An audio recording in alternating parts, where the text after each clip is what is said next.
it's going to tell you the two stories. First of all, we're going to go to Private James Miller, who was serving with the King's Own Royal Regiment, and he would receive the Victoria Cross. You see the headstone has the Victoria Cross. Could you move that wee photograph, Alex, so we all can see? That is the highest gallantry award any soldier can get. And you see the way it's on the headstone? Does anybody remember when we were in Arras Memorial for the missing? Remember I showed you the VC? Yes. All they had was VC, there's no chance of putting that on. So if they have an own grave. So I'm basically going to read out, guys, the story behind James. So he went overseas with the 7th Battalion of the King's Own in July 1915, and he saw action at Lons and Lewes in autumn, prior to moving to the Somme in April in 1916. The battalion was in action at Le Bossel. Le Bossel has a connection with us here because that's where Roy's relative was going to go into the frontline trenches. He was in the reserve trenches before the artillery barrage. So there's a connection straight away. Between the 3rd and 7th of July, and spent the rest of the month consolidating the position near Matez Wood and Batin Le Petit, which will actually be driving through. Following the battalion's capture of the enemy positions near Batin Le Petit on the 30th of July, Private Miller was ordered to take a message during a break in communications. So what I'm turning around saying about a message, Rifleman Logan, I need you to take this, it'll be in an envelope, and I need you to take it to the front line. Yep, exactly the exact same thing.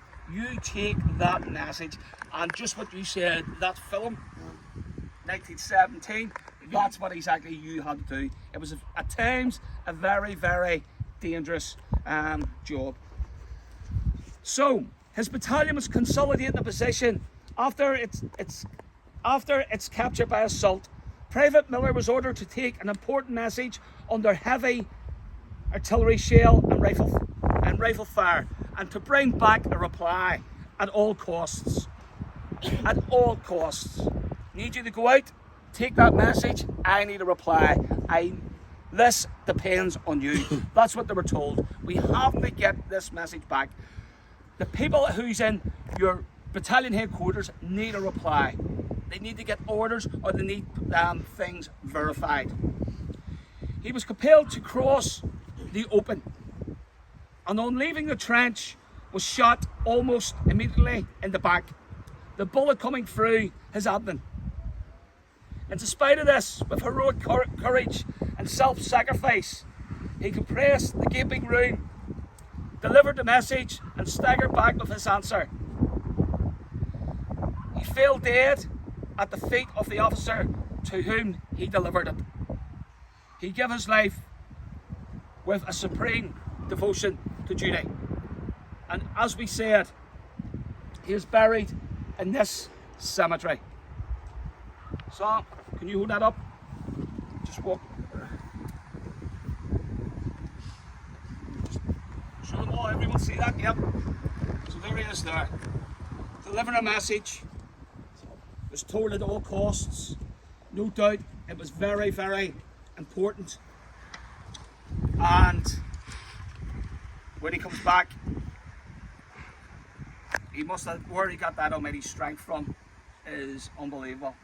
Falls, dies, and is recommended for the Victoria Cross. So he didn't fall and die until he got back to his The back, yep. So he brings back, tails the reply, and falls dead. Do you know how far roughly that he would have had to go? It doesn't say that. And this is what I'm saying. A lot of, you think, we have went around a lot of graveyards and memorials that are missing. How many stories are there of valour that was never told because everyone died? They're the type of questions that you are asking, that if these soldiers were all living, we would ask them, wouldn't it? Only they know the answer. Only they know the answer. Gary, 100%. Only they took it to the grave now. And that's why I keep on saying to you, Ask your grandparents. Ask, because this is the time to get the answers. Do you know what the average length of a communication trench would have been? That's the message. Well, we know that when he had to get up and open, it would have been in full view of the enemy. So at times there, he probably had to get maybe to the front line trench, and the only way to get that front line trench was to get over onto no man's land. And you've seen today some of the views that the enemy, going back to Hawthorne Ridge, looking on Sunken Lane, when you were all up there, I was blowing the whistle walking along, how exposed was I?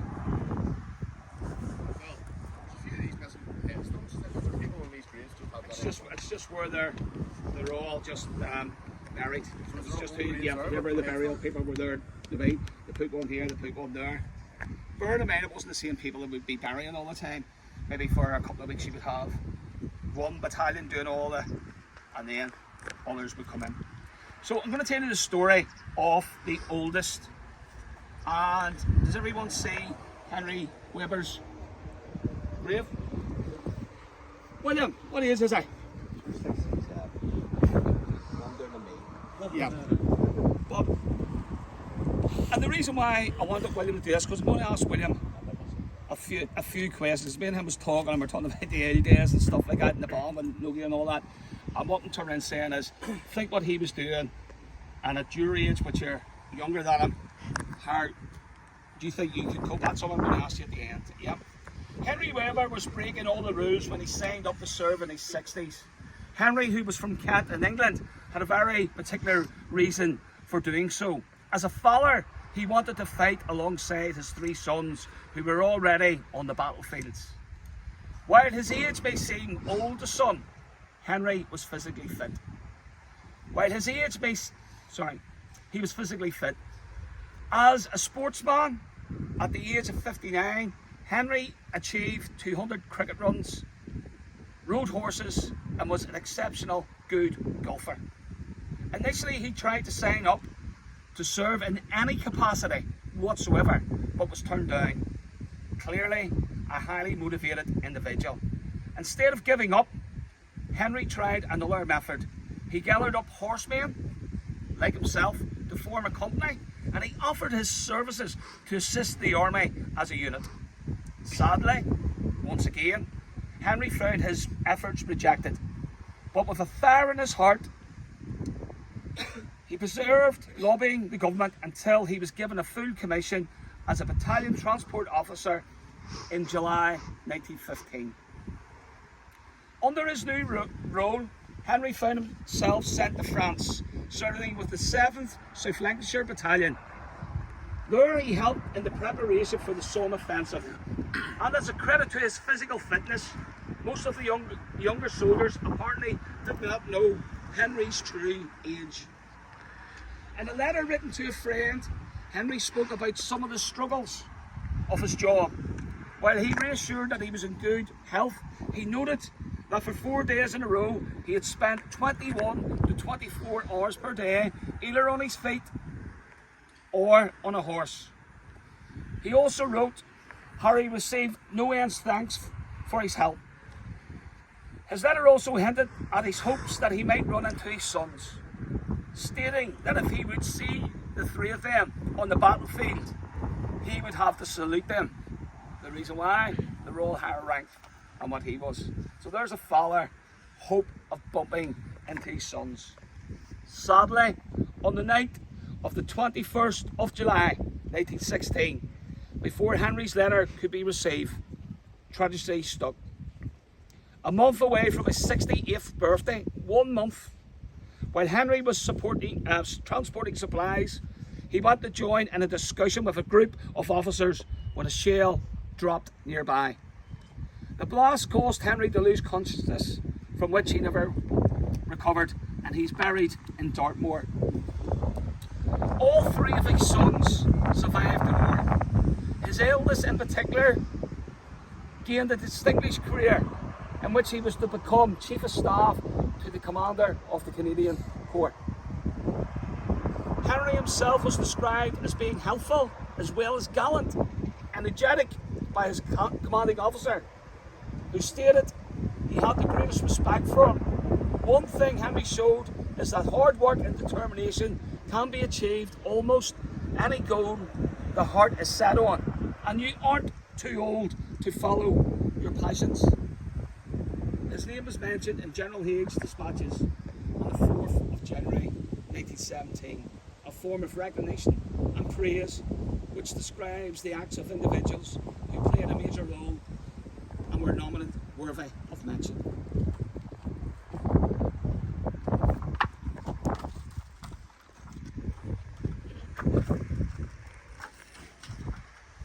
And there's Henry. There. I would say that as a father, he knew his sons were all serving king and country. I would also say he felt that he had to do his part. He felt that he had to do his part, but also he wanted to see his sons, and he thought and hoped that when he was out here, he could bump into them. Maybe if it's only for a couple of minutes, maybe if it's only a couple of hours, and he could write home and say, look, I bumped into the sons. He never would bump into the sons. And a wee bit of humour there that he puts in that they're higher ranked than him. So as a father, having to salute your sons, he thought it would be hilarious, so he did. And he is the oldest casualty on the Western Front. We're going to play a solo, and during the solo, Alex is going to play us a Poppy Cross on Private James Miller, Victoria Cross recipient, and William is going to play us a Poppy Cross in memory of Henry Whelan.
Story of a father and son.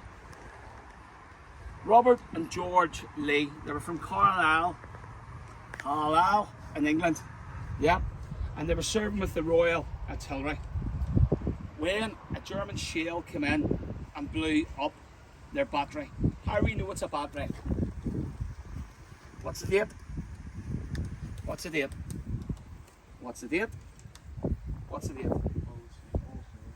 They're all in the same battery, and the shell came in and killed them. Someone somewhere, and it's probably going back to what was it Craig or Gary said earlier on there, that it's only the people in their grave now knows. But someone thought it was important to bury them side by side.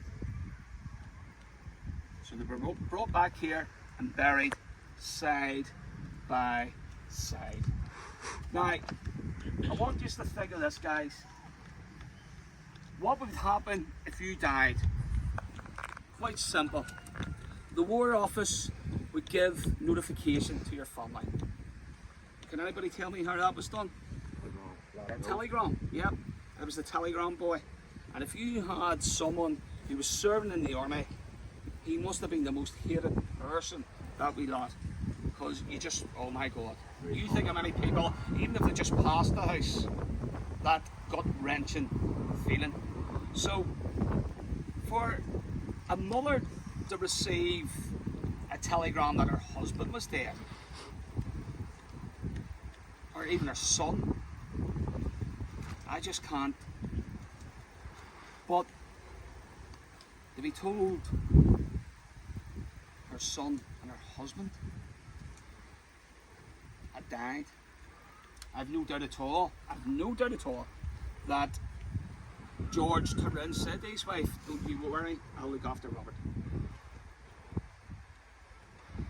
That wife, when she heard that, must have been the most horrific news that would do. She's heard. And what we've done is on the previous bands that's been here, and we're having this conversation about country bands. It all seems to be all family tradition, and believe it or not, all them crosses, that is 2 bands. And that's people there who has a sibling with them who was in the band, who was on the trip. Isn't that amazing? How many people was there? So what we're going to do, we have Taylor and McCollum, and as I said, if I've no doubt at all anything happened, Colin and Taylor would be devastated, vice versa. But imagine the grief of knowing your son and your husband died the same day. Has the family been over? I don't know.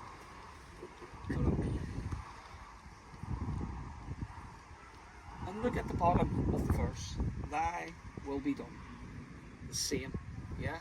And it is rare to have father and son buried side by side. But someone thought of that. Someone has definitely thought of that a lot. And that's just where we have them. So what we're going to do is Morgan's going to play a solo. And what we're going to do in that, we have a father and son here, Alan and Taylor. We're going to place the poppy cross. And then we're going to have a moment of reflection. Just when you're ready, Morgan.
So guys, Dartmoor Cemetery.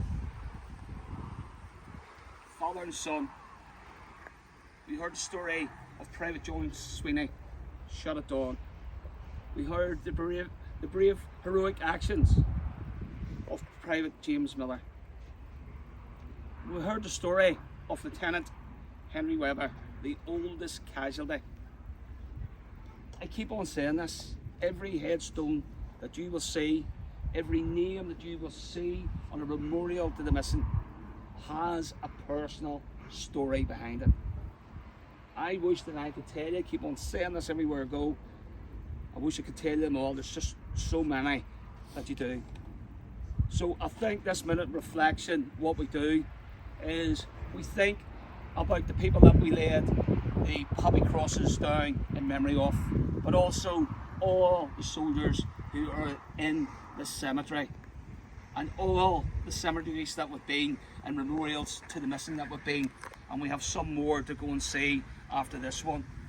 But also for all the soldiers who give their lives, the ultimate sacrifice for the freedom that we enjoy today, we'll just have a moment's silence.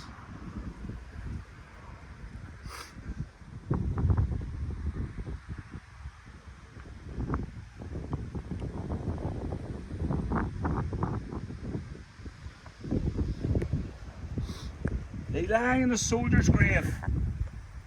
George and Robert Lee, John Sweeney, James Miller, Henry Webber.